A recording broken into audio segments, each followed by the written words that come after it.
Level playing field এখন পর্যন্ত সকলের কাছে পরিষ্কার তৈরি হয় নাই। আর বিগত 53 বছরে যে পদ্ধতিতে নির্বাচন হয়েছে জাতীয়, সেই নির্বাচন প্রশ্নবিদ্ধ। সেখানে দিনের ভোট রাতে আমরা বাক্স ঢুকাবার প্রবণতা আমাদের দেশে রয়েছে। এক কথায় সে নির্বাচনগুলো প্রশ্নবিদ্ধ। আমরা চাইছি যে এমন একটা নির্বাচন পদ্ধতি হোক, যে নির্বাচন পদ্ধতির মাধ্যমে প্রতিটা ভোটারের মূল্যায়ন হবে, জাতীয় সরকার তৈরি হবে, ফ্যাসিস্ট সরকার তৈরি হওয়ার মতো প্রবণতা বন্ধ হবে। এজন্যই মূলত আমরা নির্বাচন পদ্ধতি এটা আমরা চেয়েছি। সাথে যেটা আমাদের সবচেয়ে বড় সমস্যা তৈরি করে, কালো টাকার দৌরত্ব, পেশি শক্তি ব্যবহার, এটাও পিয়ার নির্বাচন পদ্ধতির মাধ্যমে এটাও নিরসন হবে এবং সুন্দর একটা সোনার দেশ তৈরি হবে। আর সবাই যদি সরকারে থাকে, সেখানে দেশ পরিচালনায় সুন্দর একটা পরিবেশ তৈরি করার সংসদ হবে। এই জন্যই আমরা পিয়ার পদ্ধতি চেয়েছি। এখানে বিএনপি না চাওয়ার পিছনে আমরা যেটা আগে পরে উল্লেখ করেছি, এটা তাদের অনেকটাই স্বার্থ মিশ্রিত রয়েছে। তারা এককভাবে ক্ষমতায় যাওয়ার একটা আশা, বিভিন্ন তাদের কার্যক্রম চালচলন কথা আমরা লক্ষ্য করেছি।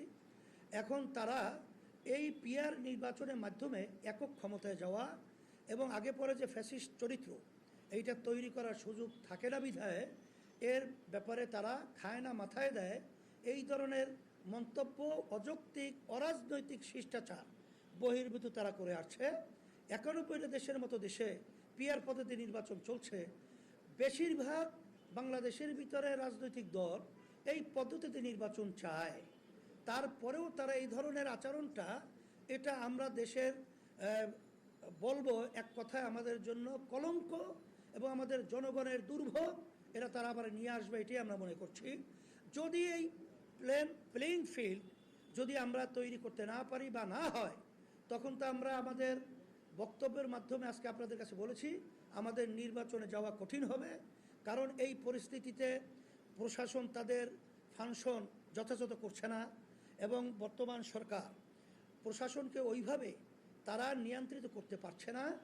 সেখানে যদি নির্বাচন হয়, সেখানে আমাদের প্রার্থী এবং অন্যান্য রাজনৈতিক দলের প্রার্থী যারা রয়েছে, তারা রাজনীতি মাঠে যখন কাজ করবে, তাদের এলাকায় যখন কাজ করবে, সমর্থক সহ তাদের জান মালের এখানে কিন্তু ঝুঁকি থেকে যায়।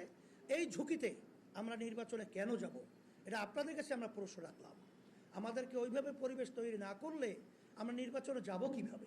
এই জন্য আমরা বলেছি, যদি রাজনৈতিক দলগুলো তারা ঐক্যমত্যে পৌঁছতে না পারে, তখন তো ঐক্যমত্যে কমিশনের যে ধারাবাহিকতা আছে তার একটা কিন্তু পয়েন্ট আছে, যে যদি তারা ঐক্যমত্যে না পৌঁছতে পারে, জনগণের মতামত, যেটা গণভোট বলা হয়, এটা আমাদের দেশে বিগত দিনেও হয়েছে।